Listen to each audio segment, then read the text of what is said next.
Guys, I want to show you this because, you see a lot of these YouTube videos and they really don't, they'll go over a go-kart build and then they'll just like skip a few things and they really won't let you see what they're doing, specifically when it comes to these brake systems. Now, this right here, guys, this is an absolute A1 brake setup. You're going to need a welder and a grinder, but this is what's up, especially if you're running with pillow blocks, because you don't even need to make an alternate mount for your brake. You can literally connect it to your pillow block and bolt it down. And this thing's solid, good to go. Pretty simple, pretty easy to do. You know what I mean? You want some dimensions, you want some numbers, hit me in the comments. I'll make sure you get them. Next, you're going to be working on your master cylinder placement.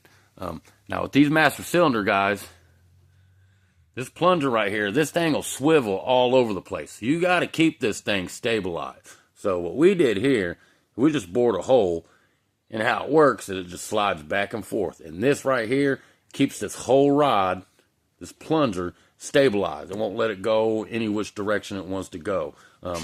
Really important when making one of these hydro brake setups. Then, obviously, you got to mount your master cylinder.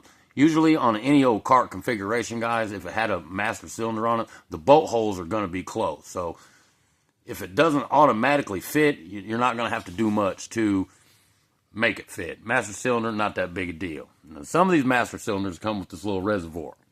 You might have to figure out a place to mount that or weld your bracket somewhere on your frame to where you can mount it to. We actually had this bolt where this chrome bumper meets the metal frame, and we just mounted it to that. Looks pretty good. Then you got your brake rod. All right, well, we had to add 6 inches to the original brake rod because we wanted to thread it in for our insert up here, as well as this elbow to turn into our master cylinder plunger here. We had to add 6 inches to it. There's a weld. There's a weld. And the results are absolutely great, you guys. Good action. Now, with these hydro brakes, you really don't need a return spring, guys, but I still use the return spring. To each their own, but, spring ain't nothing but a few cents. So, go ahead and slap one on there if you got it. But, yeah, guys, some of these YouTubers, the information they don't give you, almost like they want you to pay them to do it for you. But it's a good way to do it, guys. We completely transformed this Kart's brake system. Now, the original brake system on this thing, $387. That's a whole lot of fuck that. You know what I'm saying?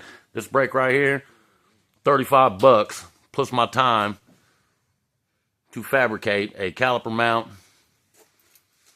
and customize my brake rod. You know what I mean? Super simple, guys. Super easy. Save yourself some money. I mean, if you're running pro, yeah, you probably want to put the pro grade shit on there, guys. But, if you're just running like I'm running, 10 laps a week around your city block, you know what I mean? These Chinese hydro brakes will do you just fine. I promise. They work real well. We got the same kind of brake on this thing over here. Got the hydro brake. Got the homemade caliper mount. Ran to our bar, into our brake pedal. Works fine and dandy. Put 100 miles on this thing, and this thing will lock up, stop on a dime.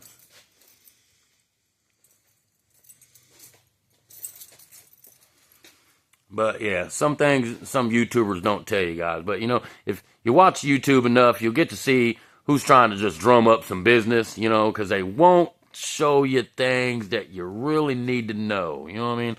Like this right here. When building a go-kart, guy, the brake system is probably going to be the most complicated procedure on the entire car.